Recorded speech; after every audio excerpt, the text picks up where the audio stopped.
Exam का 4 से 5 दिन का समय हो और समझ में नहीं आता है कि कैसे स्टडी करें। ये बहुत बड़ा कंफ्यूजन होता है स्टूडेंट का और उस वक्त बहुत ज्यादा समय बर्बाद भी हो जाता है समझने में, बुझने में। और जैसे जैसे दिन आता है ऊपर से टेंशन भी होता है।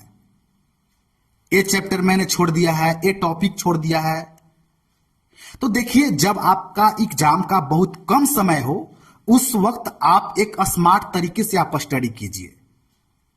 उस वक्त आप यह मत सोचिए कि मैं बहुत ज्यादा से ज्यादा जो मेरा सिलेबस है, मेरा सब्जेक्ट है, उसमें मैं नॉलेज ग्रहण करूं। उस वक्त आप टारगेट यह रखिए कि मैं एग्जाम में जितना ज्यादा हो सके मैं प्रश्न को सोल्व करने का प्रयास करूंगा। और वो कैसे होगा? जो प्रश्न एग्जाम में आएगा उस प्रश्न को आप जितना ज्यादा हो आप उसे सोल्व करने का प्रयास कीजिए, पढ़ने का प्रयास कीजिए।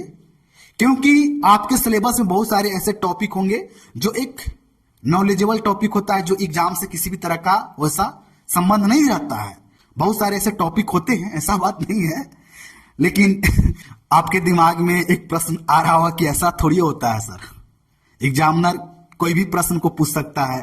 हाँ, ये बिल्कुल सही बात है। आपका जो भी सिलेबस में जो भी आपका टॉपिक है वो कोई भी पूछ सकता है, लेकिन एक लेवल होता है, एक लेवल होता है। अगर आप प्रीवियस ईयर क्वेश्चन उठा के देखिएगा तो कुछ ऐसे प्रश्न होते हैं जो प्रत्येक वर्ष रिपीट होते रहता है। 2 वर्ष में, 3 वर्ष में, या प्रत्येक वर्ष वो प्रश्न डाल देता है। तो उस प्रश्न को सबसे पहले आप उसे सोल्व कीजिए।